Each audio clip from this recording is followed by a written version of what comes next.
Welcome to the Crime Decoder, where we delve into the complexities of true crime stories that leave lasting impacts on families and communities.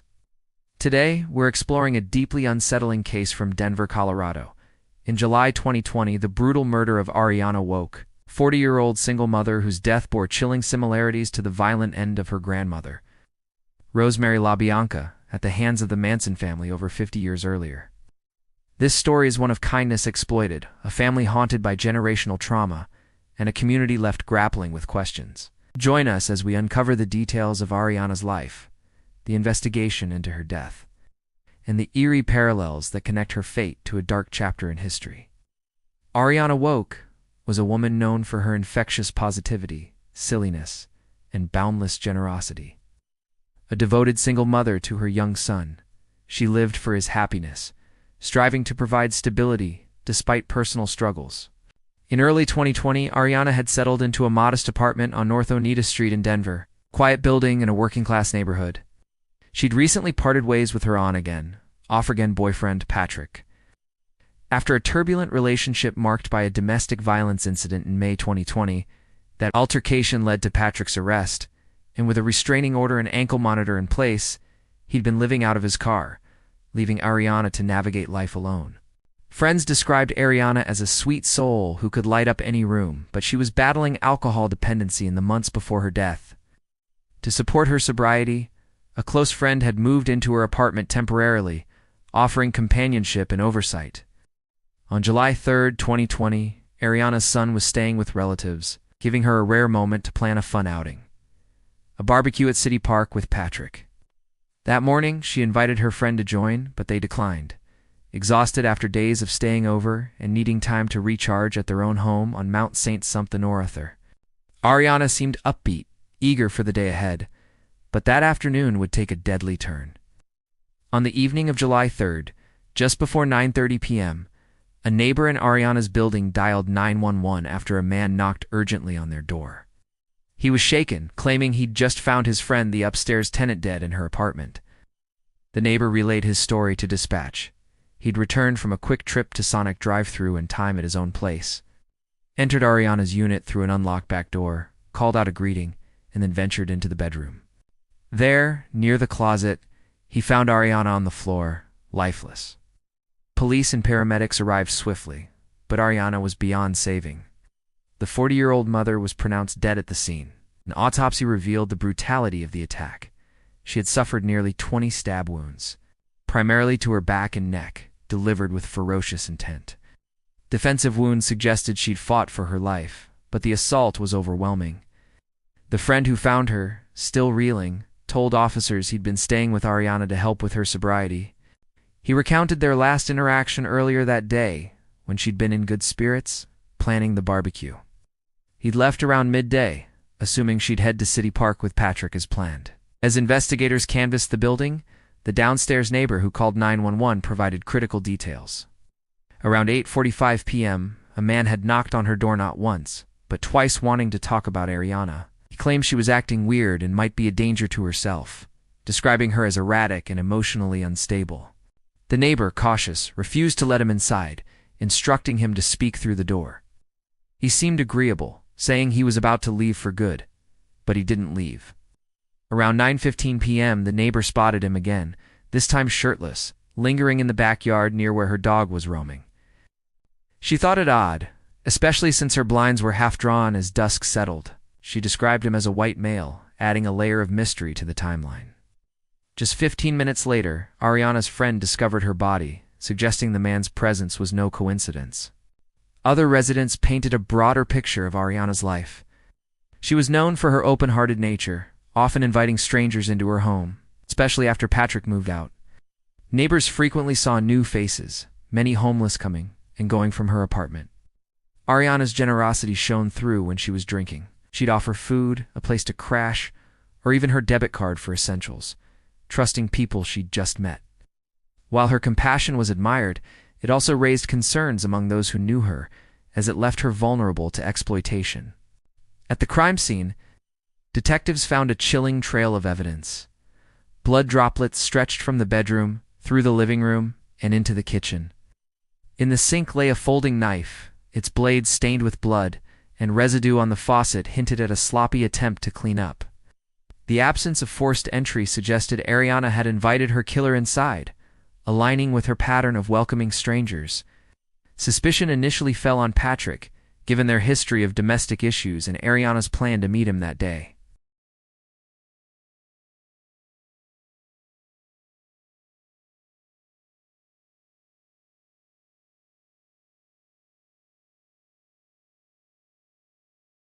He described her as already intoxicated, too unsteady to continue their day, so he left her at the store. Importantly, his ankle monitor's GPS data corroborated his alibi, showing he never approached Oneida Street that day. His hands and arms bore no cuts or scratches, further ruling him out. Patrick offered a crucial lead: Ariana's habit of befriending strangers at Walgreens. He'd seen her with a young man she'd just met on the street, a flamboyant white male in his early 20s, with dark hair, possibly wearing a red shirt.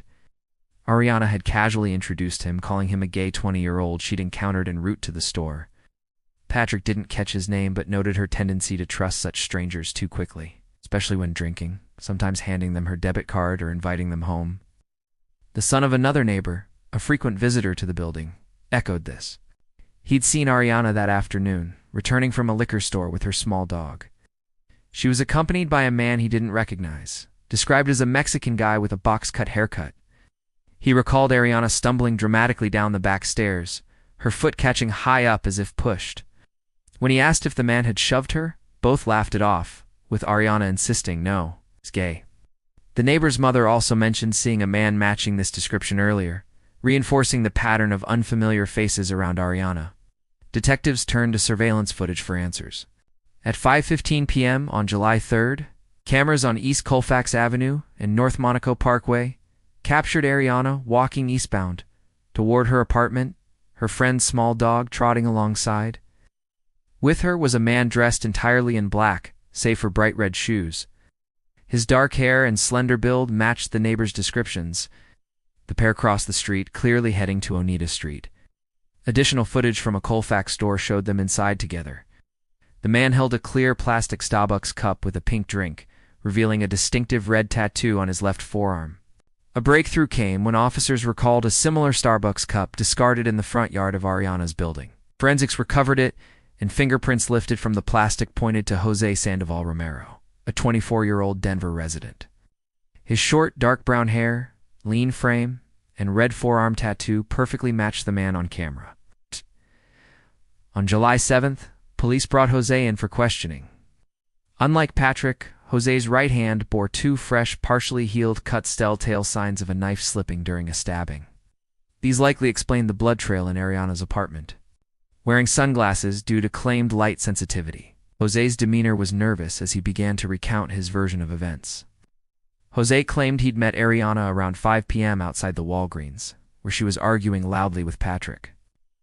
She approached him, tearful and erratic, asking if he was okay and venting about Patrick's restraining order and ankle monitor. Jose said he tried to calm her, wary of Patrick, who drove off after a brief confrontation. Ariana then made a bizarre suggestion. She wanted to drug him with frog poison, a substance she claimed to use herself for highs.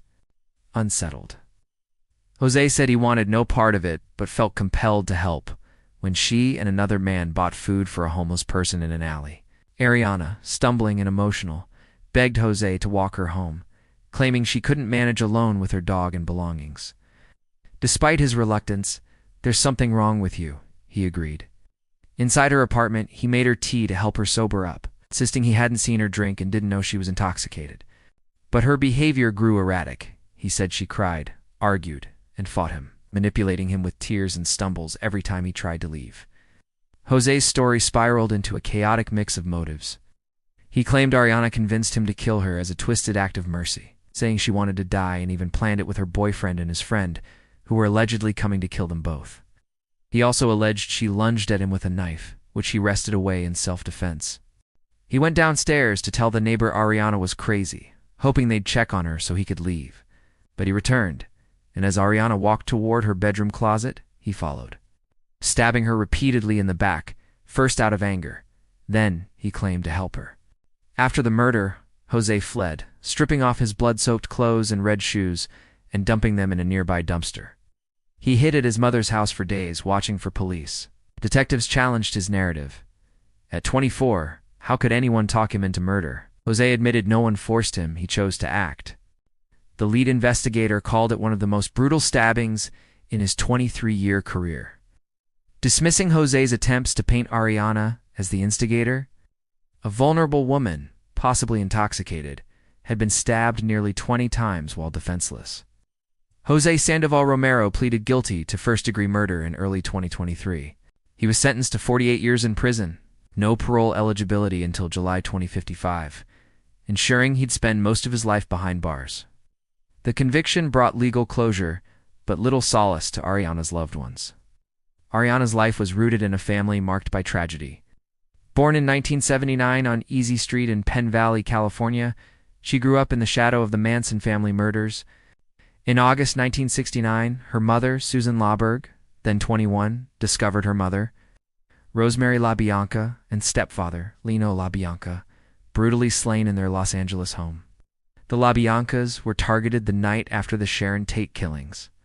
Handpicked by Charles Manson, who was dissatisfied with the prior night's chaos, Leno, a wealthy grocery executive, and Rosemary were bound, tortured, and stabbed dozens of times. Rosemary in the living room, Leno in the bedroom. Ariana, born a decade later, was just 2 years older than her grandmother when she met a similarly violent end at 40. Susan, 72 at the time of Ariana's death, was too heartbroken to speak publicly, grappling with the loss of her daughter atop the trauma of her parents' murders. Ariana's sister, Romy, launched a GoFundMe to bring her body back to California and set up a trust fund for Ariana's son. Ensuring his future despite the void left by his mother's death, Ariana Wolk's murder is a stark reminder of how vulnerability can intersect with danger in an instant. Her kindness opening her door to a stranger she'd known for mere hours became her undoing. Much like the unsuspecting hospitality of her grandparents decades earlier, the parallels are chilling to women bound by blood, killed in their homes by knives, their lives extinguished in acts of incomprehensible violence. This case underscores the fragility of trust and the enduring ripple effects of trauma across generations. Thank you for joining us on the Crime Decoder. If you have information about this case or insights to share, leave them in the comments. Subscribe and hit the bell for more in-depth true crime explorations. Stay safe, stay aware. Until next time.